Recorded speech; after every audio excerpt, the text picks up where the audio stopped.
और प्रहार में बात करेंगे शंकराचार्य अभिमुक्तेश्वरानंद विवाद को लेकर जो थमने का नाम नहीं ले रहा।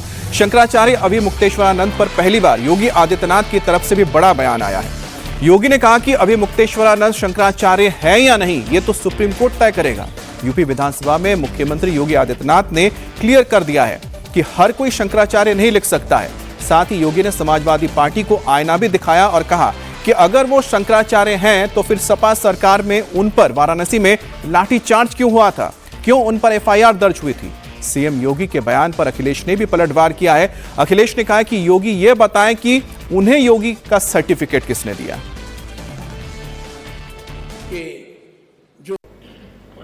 हर व्यक्ति शंकराचार्य नहीं लिख सकता। हर व्यक्ति हर पीठ के आचार्य के रूप में जाकर के जहां तहां वातावरण खराब नहीं कर सकता। उन मर्यादाओं का पालन सबको करना होगा।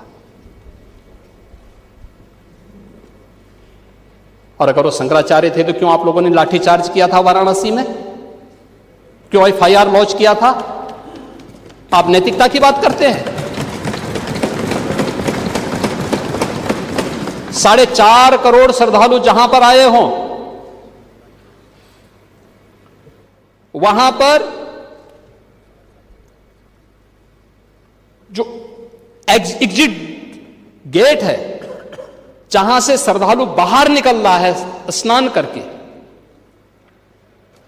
उस द्वार, उस पेंटून से, उस मार्ग से किसी को बाहर निकलने का कोई वो नहीं, क्योंकि उससे अंदर जाने का कोई प्रयास करता है तो एक नए स्टैम्पेड को जन्म देता है, वहां पे नए भगदड़ को जन्म देता है, श्रद्धालुओं के जीवन के साथ खिलवाड़ करता है। एक जिम्मेदार और मर्यादित व्यक्ति कभी इस प्रकार का आचरण नहीं कर सकता, कभी नहीं कर सकता।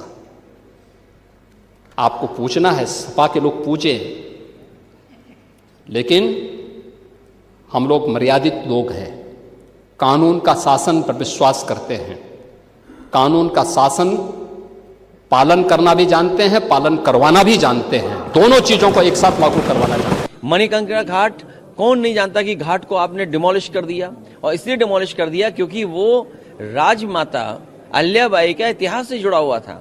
आप दूसरे का इतिहास खत्म करके, पीढ़ी का इतिहास खत्म करके आप अपना इतिहास बनाना चाहते हो। बट वृक्ष किसने तोड़ा, बट वृक्ष को किसने उखाड़ फेंका, और नेपाल नरेश ने जो घंटा दिया था, जो सम्मान या हमारे रिश्ते की पहचान थी, वो घंटा कैसे चोरी हो गया? कि वो सर्टिफिकेट शंकराचार्य जी से मांग रहे थे। तो सर्टिफिकेट वही मांग सकता है जिसके पास अपना खुद का सर्टिफिकेट हो। कोई हर एक भी योगी नहीं ले सकता। सर ये बताइए, कोई योगी हर एक आदमी नहीं ले सकता है। उसका सर्टिफिकेट कहां मिलेगा, उसकी ट्रेनिंग कहां मिलेगी? मुख्यमंत्री योगी आदित्यनाथ ने जो विधानसभा में कहा, अब शंकराचार्य अभिमुक्तेश्वरानंद का योगी को जवाब भी सामने आया है। अभिमुक्तेश्वरानंद ने कहा है कि जो योगी का समर्थन करे, क्या वही शंकराचार्य है? योगी शंकराचार्य का प्रमाण पत्र देने की कोशिश कर रहे हैं। योगी ऐसा नहीं कर सकते हैं, हमारे सनातन में ऐसी कोई व्यवस्था नहीं है। जो उनका समर्थन करे वही शंकराचार्य, जो सनातन धर्म की बात करे वो शंकराचार्य ही नहीं होता। ये जो परिभाषा लेकर के आए हैं, ये परिभाषा आज के पहले कभी नहीं रही। सनातन धर्म में शंकराचार्य वो होता है जो सनातन धर्म के लिए कार्य करता है, और सनातन धर्म का सबसे पहला जो विशेषण है वो सत्य है, जो सच बोले और गौ माता की रक्षा करे, सनातन धर्म की रक्षा करे। तो कौन है उनकी दृष्टि में शंकराचार्य? एक बात। दूसरी बात यह है कि उनको भी सवेरे लोगों ने दिखाया, तो हमने देखा कि वो कह रहे हैं, उदाहरण देते हुए, कि कोई भी अपने आप को शंकराचार्य नहीं लिख सकता। जैसे कोई भी अपने आप को मुख्यमंत्री कह सकता है क्या, ऐसा उन्होंने पूछा। फिर ये कहा कि कोई भी अपने आप को नेता प्रतिपक्ष कह सकता है क्या, ऐसा उन्होंने पूछा। कितनी सही बात। लेकिन हमारा सवाल इसी पर है कि आदित्यनाथ जी ये बताएं कि कोई भी अपने आप को मुख्यमंत्री नहीं लिख सकता, लेकिन आदित्यनाथ अपने को मुख्यमंत्री लिखेंगे कि नहीं लिखेंगे? माता प्रसाद जी अपने को नेता प्रतिपक्ष लिखेंगे कि नहीं लिखेंगे? लिखेंगे ना। तो कोई भी नहीं लिख सकता, एकदम सही है। लेकिन जो शंकराचार्य है वो भी अपने आप को शंकराचार्य नहीं लिख सकता। ये उसमें से कहाँ से आप निकाल ले रहे हो? दूसरी बात यह है कि उनका जो भी बयान है, हमने देखा, आप उसको ध्यान से देखेंगे तो ये बताने की कोशिश है कि हम प्रमाण पत्र देंगे जिसको वही शंकराचार्य होगा। और ऐसी तो कोई अपने यहाँ न तो विधि व्यवस्था है, न तो ऐसी कोई परंपरा है कि कोई प्रदेश का मुख्यमंत्री जिसको कह दे कि वही शंकराचार्य है, वही शंकराचार्य होगा। और अखिलेश यादव ने आज फिर से योगी को सोशल मीडिया पोस्ट के जरिए जवाब दिया है। अखिलेश ने ट्वीट करके लिखा है, पहन ले कोई जैसे भी चोले, पर उसकी वाणी पोल खोले। अखिलेश ने सीधे योगी आदित्यनाथ को टारगेट किया है। अखिलेश ने लिखा है कि जब इंसान नहीं अहंकार बोलता है तो यही होता है। अहंकार संसार को विकार में बदल देता है। वो व्यक्ति समाज में मान सम्मान खो देता है, जिसके बारे में यह कहावत प्रचलित हो जाती है कि जब मुंह खोला तब बुरा बोला।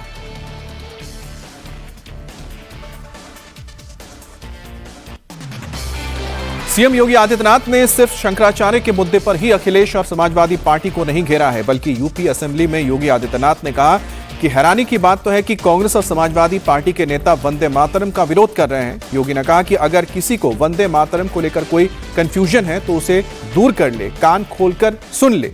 जिसे वंदे मातरम का विरोध करना है उसके लिए हिंदुस्तान में कोई जगह नहीं। आप लोगों के नेता तो दुर्योधन की प्रतिमा लगाने की बात करते हैं, बाबर की कब्र में सजदा की इसका समर्थन करते हैं और वंदे मातरम का विरोध करते हैं। माफियाओं की कब्र में फतिया पढ़ने के लिए जाते हैं। कर रहे हैं। आपकी पार्टी के नेता सब बोल रहे हैं। संसद में भी देखो ना, सभी नेता बोल रहे हैं, कांग्रेस के भी और सपा के भी बोल रहे हैं, कह रहे हैं कि वंदे मातरम नहीं गाएंगे, हिंदुस्तान का गाएंगे। पार्टी में ये लागू होना चाहिए। जैसे हम कह सकते हैं कि भारतीय जनता पार्टी के हर कार्यक्रम में वंदे मातरम का कोई अपमान नहीं कर सकता है, ऐसे कांग्रेस को भी डंके की चोट पे कहना चाहिए। और जो व्यक्ति वंदे मातरम का विरोध करता है, कान पकड़ करके उसको धक्का देकर के बाहर करना चाहिए। समाजवादी पार्टी को भी इस बात की घोषणा करनी चाहिए कि राष्ट्रगीत जिसको 150 वर्ष हो रहे हैं, वंदे मातरम का जो विरोध करेगा वो वहीं जाए जहां पर उसको ये विरोध के स्वर दिखाई देते हों। हिंदुस्तान की धरती पे तो नहीं उसको रहने का कोई अधिकार मिलना चाहिए।